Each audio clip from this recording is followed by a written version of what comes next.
Hi, everybody. We're here live talking about evidence of desire and lots of other things. I want to really thank the Christian Grey fan page for hosting me. You can see in the background the lovely and amazing Chloe Vale, who is going to ask some questions. I see 3 little eyes. Oh, no, it's 2. We lost 1. 5. We've got some more back. Okay, 6. Hi, whoever. Okay. So, my name is Lexi Blake. I write a lot of different forms of romance, romantic suspense, urban fantasy, straight contemporary, mostly with an erotic bent. I'm here to answer your questions. Earlier in the day, I asked some of my doms and dolls to give me some questions because I didn't know if anybody would actually be here. So I just kind of wanted to have something to say. So like I said, we're here talking about my book, Evidence of Desire, came out last Tuesday. It's a super fun, light and frothy romance that deals with CTE and murder. So we know what I think is light and frothy and fun.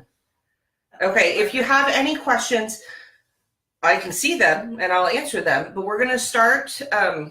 Chloe's going to ask some questions that we got from earlier today in the Doms and Dolls, which if anybody would like to join my group. PM. I don't know that they know how to PM your chest. PM Chloe Vale. PM Chloe Vale. That's right. And she will get you in. I will get to it, yes. Okay, first question is from Cherie Clark. What is your favorite part of how social media helps you to have a global market and meet crazy Kiwis? Haha. Well, I love the crazy Kiwis. Crazy Kiwis are my faves. I love social media because you get to see me as an actual real person, and not, just a writer and just some words on the page. Unfortunately, that also means you get to see me as a real person and see how weird and flawed and crazy I can be. But I think social media, if it's used properly, can connect you with people. And that should be what it does. I mean, obviously, there's a darker side to it, but I don't see a lot of that. That my people who read me usually are very happy, peppy, positive people. I'm not seeing, so if you get any questions over there, I will. I'm not seeing them. Right now, it's just saying hi to Jen Zephyr. Yes, hello everybody. Okay, and so your next question is also from Cherie, and she said, you seem so disciplined with your writing. Who influenced you to have such a strong work ethic? My dad. My father was a drill sergeant. I sometimes think he should never, ever have left the Army. He was a Green Beret. He was in the Army right in between the end of the Second World War and the beginning, between Korea and Vietnam. He went in, joined the Rangers, was up for Green Beret training, but fell in love with a girl, and ended up leaving the Army for her. She was not my mom, so that particular thing did not end well. But anyway, my dad, we always used to say that my dad kind of ran the family like he was a drill, still in the Army and still a drill sergeant. And all of my life, growing up, all I heard was discipline, discipline, discipline. You've got to have discipline. And, I'm 16, 17 years old. Discipline's a dirty word. But this is where I really came up with later on in life, after my father passed on. I figured out that I wrote it in a book. I can't remember. It was, I think Wolf said it in one of the Texas Sirens books. Discipline is the art of getting what you want. And I think that is when I finally clued into what my father had always been trying to teach me. So I am very disciplined in my writing in honor of him and honestly in honor of myself, because I feel better when I get what I need to get done. I write 3,000 words a day. I get up in the morning and I don't stop until I've written 3,000 words. I do it at least 6 days a week. I find an odd sort of comfort in it. I wrote 3,000 words the day after my mom died. It was my shelter and my comfort and my work, and how I live my life. So that was a really long way to answer that question. That was a really nice answer. Mm. Here comes Doggy. Bella has joined us. Hi, Sammy's here too. Oh, good. Sammy's here too. Yes. Hey, sweet. I have a lot of dogs. Okay, so Karen's dog asked what your kids and husband think of your stories, and they also, someone else also asked if any of your family read the stories. My husband has read every word I've ever written. Even did Sam run away and Bella still here, or did they all run away? No, just Baby. My husband's read every word I've ever written. He started reading it before I got published. And to this day, he's still my proofreader. My mother read my work right up until she died. My dad was gone before I started really writing. So most of my family, my daughter's read, my 20-year-old has read at least one book. We don't talk about it ever, ever. My youngest has zero desire to, and probably never will. And my son he doesn't even know that I've dedicated books to him. That's okay. So. But he formats. So he formats. He sees things. Well, he sees like where the italics are. Yes. That's about it. That's right. We had one. Let's see. Let's go back to Cherie. I think we've covered that. How do you plot? Do you use sticky notes? Wait. What? See, I didn't know I had to I know it's cold too. Yeah. I know. So how do you plot? Do you use sticky notes, a folder? Do you use a bullet type? Well, list? hey, we actually have questions. Okay. Hold on. See, this is how plebeian I am. I'm not very smart about the. Yes, and Nissa wants to know how you became an author. I've written since I was a little kid. I started writing probably when I could pick up pen. In high school, I wrote Doctor Who fan fiction. Also, I used to write articles about how I ran away with Simon Le Bon and Duran Duran. They were really good articles. Kiefer Sutherland too. He was good. I know, it was really good. I also wrote a couple of plays, and I started in journalism. It was not, if you ever want to know the real story of how I became published, read the acknowledgement section of Steal the Light, and it's free, so you can. Yes. They were really good articles. Okay. Technical difficulties. Yes. Read that. It's kind of I needed a push. I wrote about 3 books in the 10 years after I got married, between when I got married and when my last daughter was born. I guess that was more like 13 years. And then my 3rd child was born, and I wrote 7 books that year. So if you want to know that story, you gotta read the free book, Steal the Light. That's right. It's great. How long have I been writing? What encouraged me to start? Again, the freebie. Do stories come easy? Sometimes they don't. I actually find it a lot easier when I don't have to write the story than when I have built up a character and it's his time for a story. Hello, make up a story about him. So, like, Sean was easier to write. Like, those first 5 Masters and Mercenaries books were actually fairly easy to write because I had them in my head before I started. Damon was like, what the hell do I do with Damon? I mean, I know I've got this character, and here he is. I have to figure something out. So it feels easier when there's been kind of an organic build-up to it, but when I've got to just figure out what happened, that can be pretty hard. Karen also asked how long it takes you to write 3,000 words. It depends. If I know what I'm doing, I can usually be done with 3,000 words by noon or 1. If I don't know what I'm doing and I'm kind of trying to feel out the scene, I can be sitting there till 5, 6 p.m. struggling to get those words out. You also get up early. You should say that. You're an early. Well, yeah, I tend to like to get up at about 6 a.m. So when she says 1 o'clock, she means like it's. Yeah, I've been working that whole time. Yeah. Jacqueline is asking how many dogs you have. 2. I have 2 right now. You have seen both of them. They have run in the room. Bella is now laying in her place happily. Sammy is running around like a crazy dog. He's the young one. Bella is the elder states dog. Karen Staub is asking. Jacqueline says she has 11 dogs. Oh my! That's a lot of dogs, girl. That is a lot of dogs. You must have like a way bigger place to put these dogs. Yeah, because that's a lot of dogs. Are they big dogs or little dogs? She has 3. I have 3. I do. She used to have 4, but he was old. He was very, very old, and he passed on. Yes, he crossed over the Rainbow Bridge. He did. He did. So Eve is asking, what sort of research do you do when writing a book? The internet, interviews, reading other books? All of those things. I also do a lot of, I watch a lot of documentaries. I love documentaries. So for the CTE research I did in Evidence of Desire, I got a lot out of Concussion. That was where I first got the idea. There's a great movie with Will Smith called Concussion, and it's about...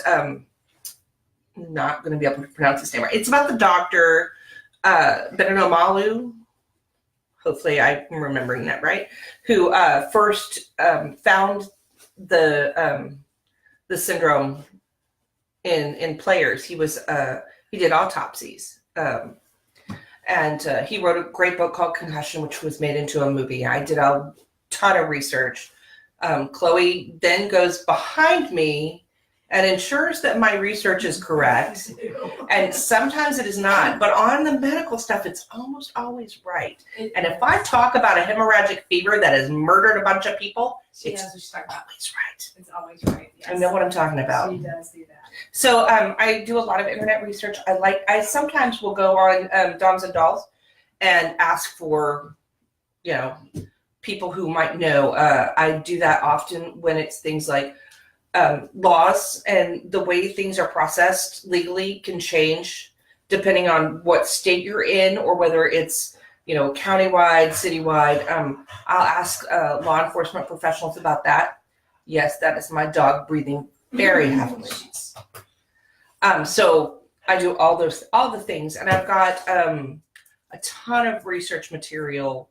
I rely heavily on, like looking at forensics for dummies right now.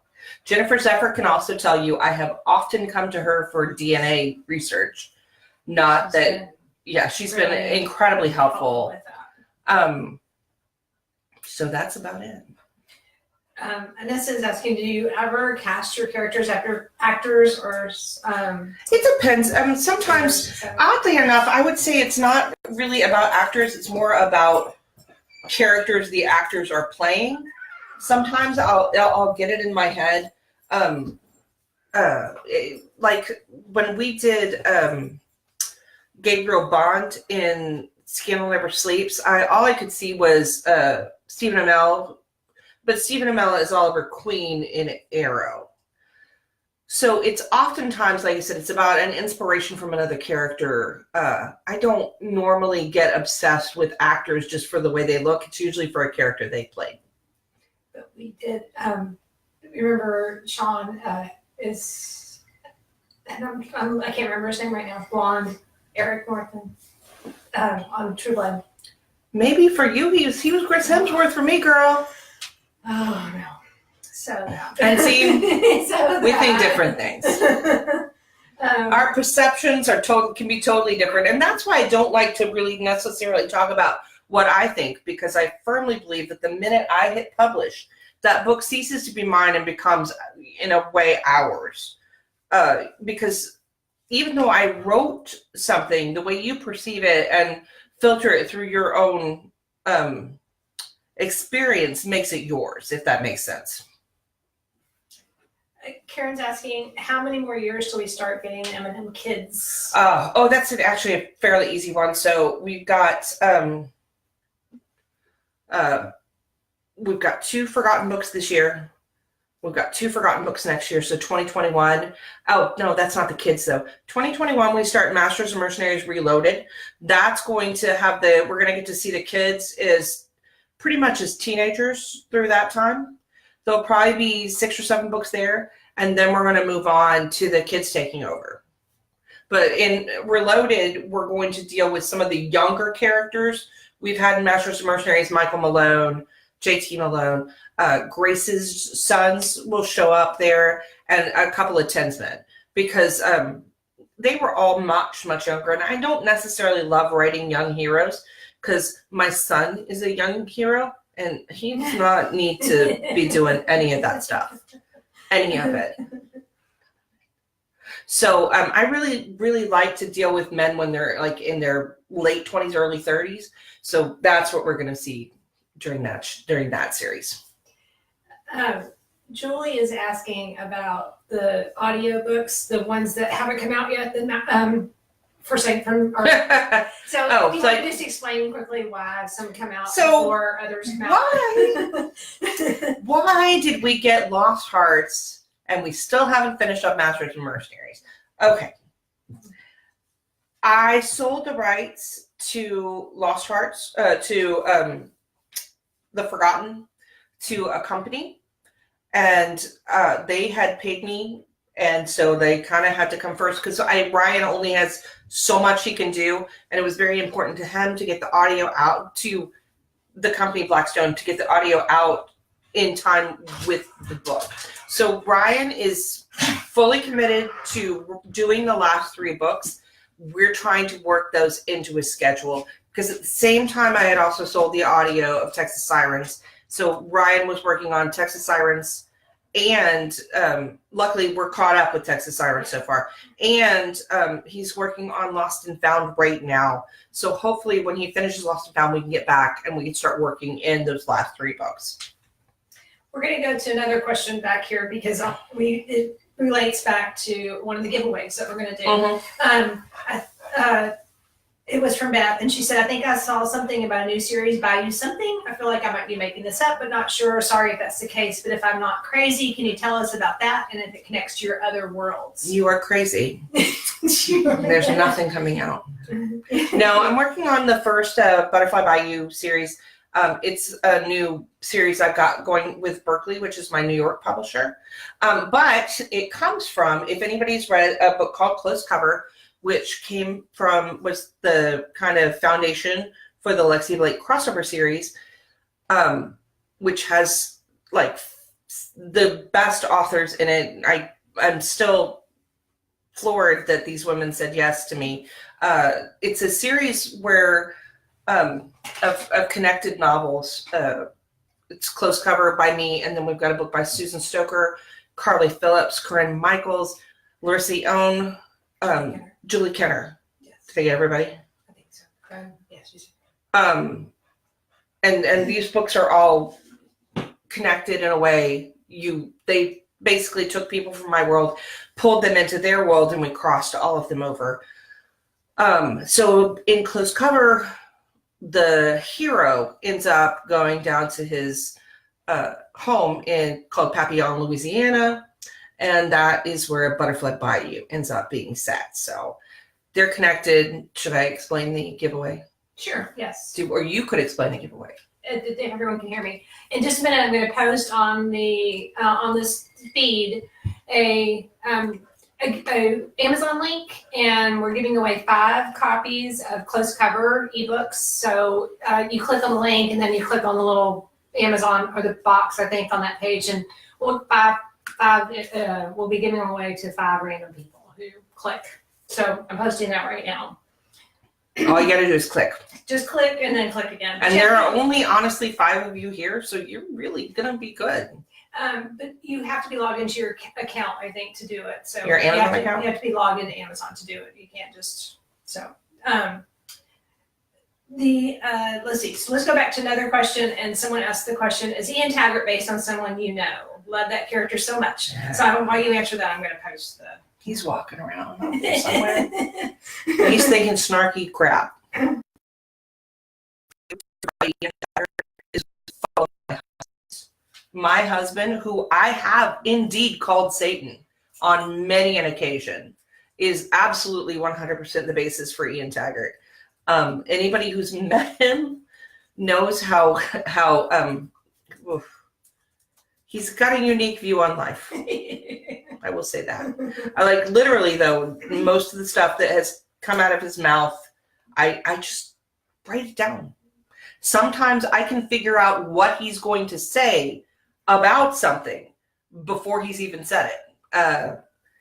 And he loves lemons. So there you go. He does. Margaret asks, is Ryan West going to narrate Bliss? I don't know. I don't. Right now, I'm worried about getting those last 3 Eminem books out. And then I'm going to worry about Bliss because I'm probably going to do Bliss myself. And that is it's a much longer process doing it myself than it is selling it to someone else. So if I get Ryan to do it, and I probably would just have Ryan do the whole thing, it's probably going to be a little while. So it takes about, just so you know, it probably takes about 2 months to do an audiobook on our own if everything goes perfectly. Yeah. So from start to finish in that process is about 2 months. So it's not quick. Let's see, we've got,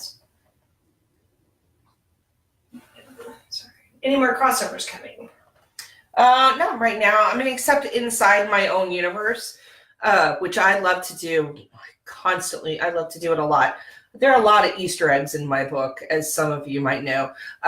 In Lost and Found, and I want to explain to everybody and make sure everybody understands, in Evidence of Desire, that is actually set more closely with Reloaded than it is with Masters and Mercenaries, The Forgotten. The Forgotten is in this period of time. Obviously, courting justice has to be a little ways down the line because Noah's got a law degree. And according to Margarita, that does not happen in like 6 months. So I was like, hey, maybe you went out online and like signed up for a law degree. And she was like, no, that's not going to happen. So it's actually about 7 years down the line from where we are in The Forgotten. So when I talk about Aaron's kids, I don't want anybody to be confused when they read Lost and Found and she's pregnant. She is actually pregnant with that second kid in Lost and Found. And there's a great little Easter egg of a crossover if you've read Outcast in that. Oh, there's a fun one. Mm-hmm. There's a really fun one. Yeah. Do we know when Summer's book will be out? I'm looking probably at December of this year.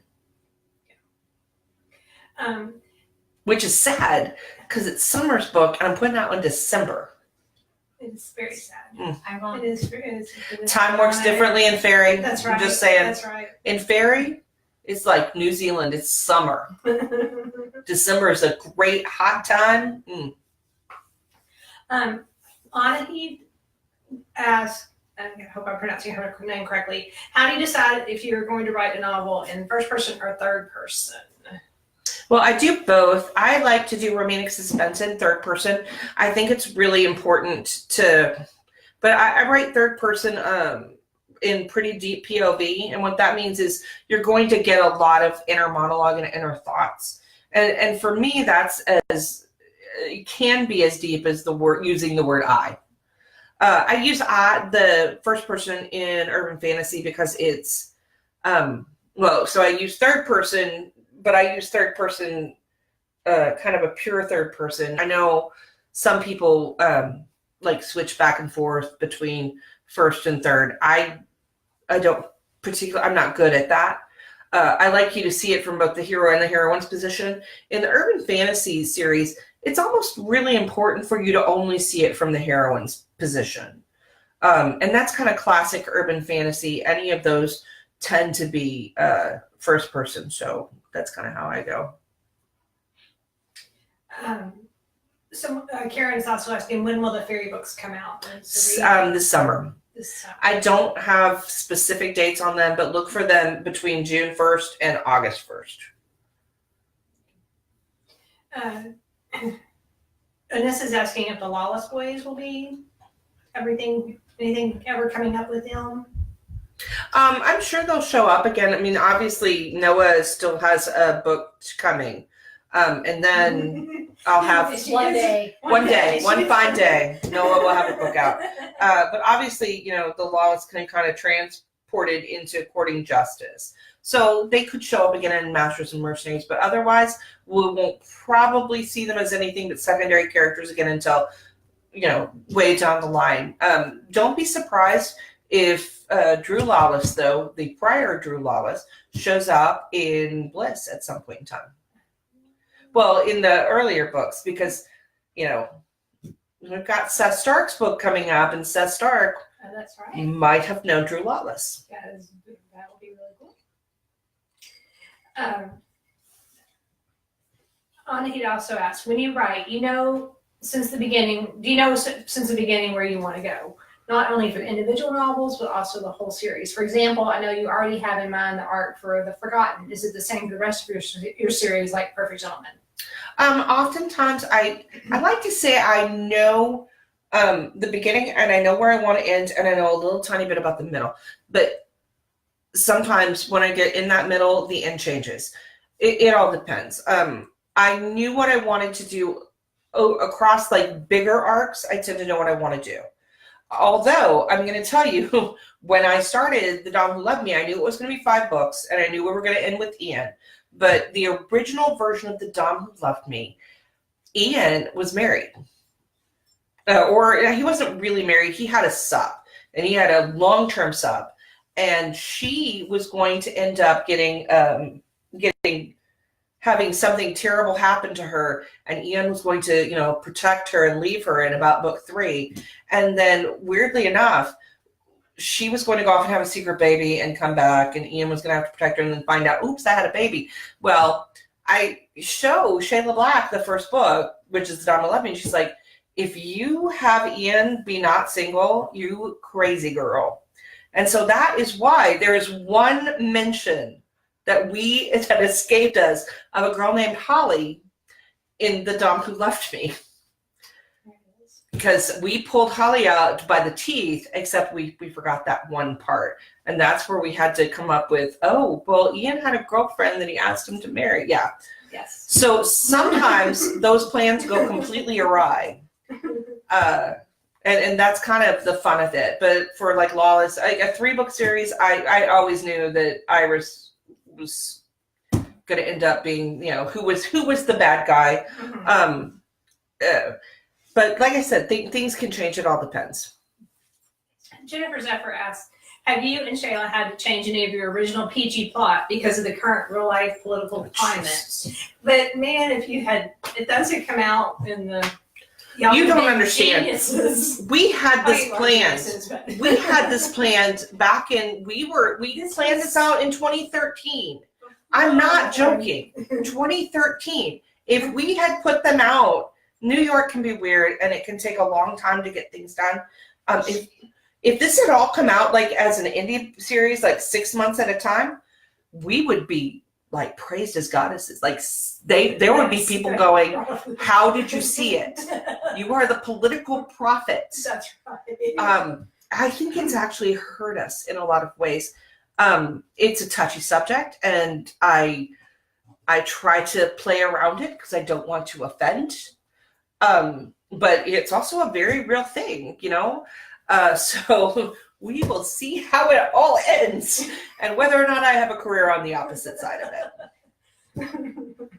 That's funny. So this kind of goes along with what you were just talking about, though. Eminem started out as a 5-book series. Yes. When did you know it had taken on a life of its own? When I knew it had taken on a life of its own? When Simon Weston, it showed up in my head.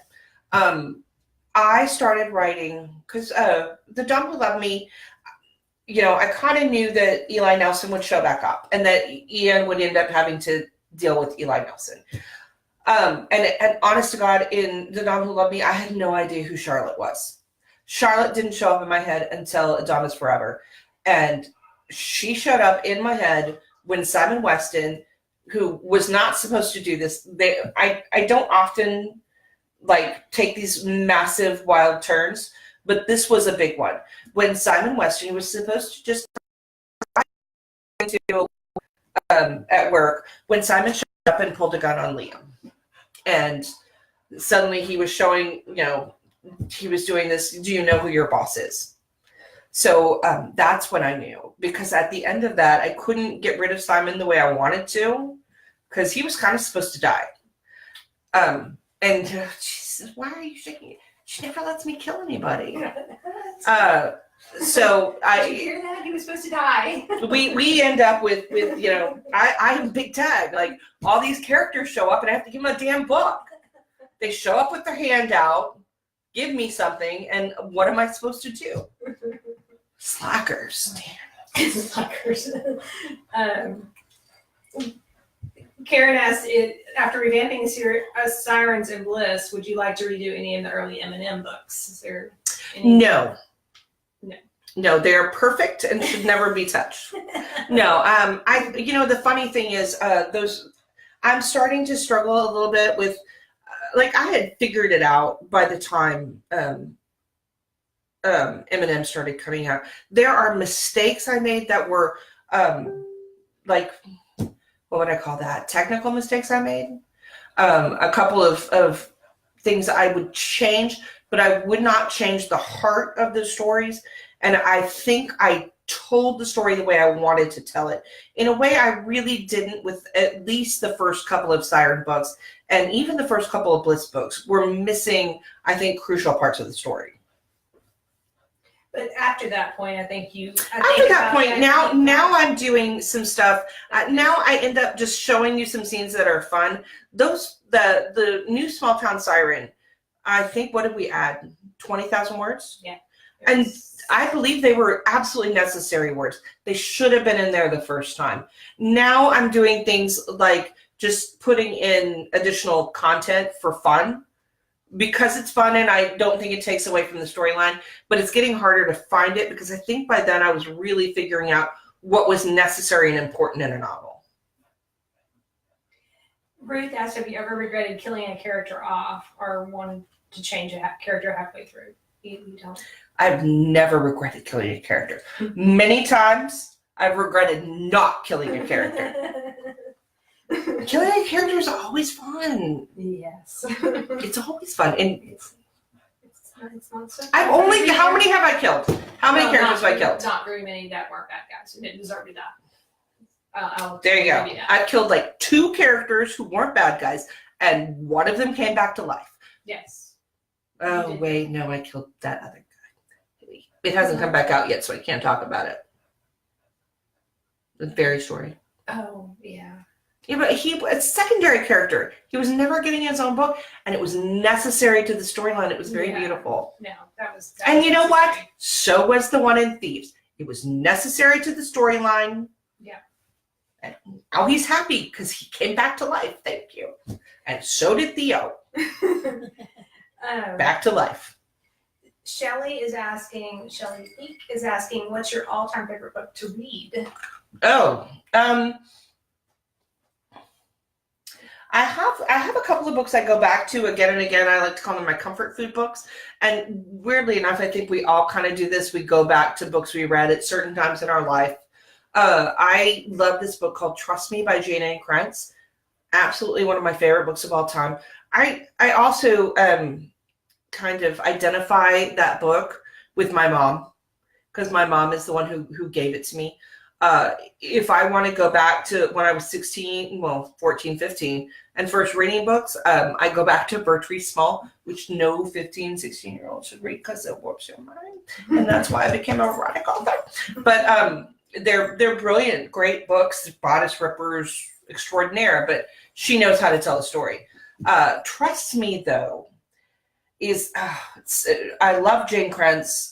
I love the way she tells the story, but mostly I love that her characters are deeply relatable. These are not everybody's beautiful and powerful and knows, but they're awkward and weird and real. And that was really, when I read Trust Me, was the first time I realized maybe I could write a romance novel because I could identify with the characters in the novel so much. So I would definitely say that's one of my favorites. And a book called Mackenzie's Mountain. Linda Howard. By Linda Howard. Linda Howard's awesome. Brilliant. My favorite right now, though, is Sarah J. Maas. Court of Thorn and Roses. And that whole series is just really brilliant. Anahita also asked, I know some authors don't want to read the reviews of their books. Do you read them, and how do you react to negative reviews? I will read reviews for the first couple of days on a book because I want to kind of see what the first reaction is. And I only read them on Amazon because Goodreads is very necessary. And please don't, when I say this, don't let me think, don't go put anything on Goodreads. Goodreads is important and it's necessary. And all authors need their, Goodreads reviews. But it's also a little bit like you're in junior high, that nightmare in junior high, and you're running through the hallways naked and someone is throwing crap at you. That's what Goodreads is like for an author. But again, reviews are necessary. I do have, Chloe goes and reads them. My husband will go and read them because I want to see if something gets touched on again and again and again, then that's something I need to look at. The problem with reviews is you can read 10 good reviews and they won't do the same thing as one negative review. One negative review can throw an author into like a deep hole where you're sucking down vodka and you're the worst person in the world. But also, you kind of if you haven't been called the worst author in the world and your book is absolutely the worst thing ever written, you probably haven't been writing long enough. We all get them. So to all authors, if you're worried about your reviews, go out and look at a book that you think is the best written book you've ever read. And I assure you, it's got terrible reviews. Some. It's got some terrible reviews. Some terrible reviews. Yeah. But like, go look at Great Expectations. Somebody hates it. Shakespeare. Somebody's like, that dude's whack. What the hell? Like, that's funny. You can't account for what somebody's taste is going to be, and you can't account for like, again, I said personal experience comes into it, and sometimes that filter doesn't read right. But as like I said, as long as you're okay, those first couple of days worth of reviews really tell me how the book has been accepted. So do you want to do the second? So this one is 5 copies of... Okay, so very important announcement we made last week. No, it's important to me, maybe not so much to the rest of the world, but we had just talked about At the Pleasure of the President, the 5th book in 5th and final book of the Perfect Gentleman series is coming out April 9th. So we are going to give away 5 e-copies of the first book, Scandal Never Sleeps, and hopefully you get addicted and buy all the others. That is all our questions we have right now. All right. You've got anything else on them? I think I've been scrolling down, so I think I've gotten most of them. Thank you for saying Sherry, for saying I'm very restrained in the killing of my characters. I appreciate it. And no, I did not kill Dev. I meant to kill Dev. He was supposed to die in book 2. See, I could do an entire thing on how I meant to kill characters. That's right. And how Chloe then threw a fit. Was I in Target or were you in Target? I was in Target. She was in Target when I told her and explained to her how book 2 was going to end. Steal the day with Dev's death. And she screamed at me in the middle of a Target. They nearly got her ass kicked out of Target. And Target is very important to us. That's right. So, because I was walking through saying, you can't kill him on the phone. I was holding my phone up saying, you can't kill him. Yeah. We're lucky the police never showed up. That's right. That's right. However, he lived. Or did he? I don't know. Maybe you should read the book. So I guess that is about all we have for tonight. If y'all don't have any more questions, thank you so much for showing up. My latest book, I'm supposed to do this, is Evidence of Desire. And look at that pretty cover. It's a beautiful cover. We really like it. We just have one more quick question from Anissa. Do you have to have complete silence when you write, or do you like writing to music? Oh, no. I write to everything. I started writing like really, really seriously when my daughter was a baby. So I wrote to like Yo Gabba Gabba for a really long time and SpongeBob. So it's kind of weird when it's on some days, I'll have the news on and I'll write to the news. I do not do well with She doesn't.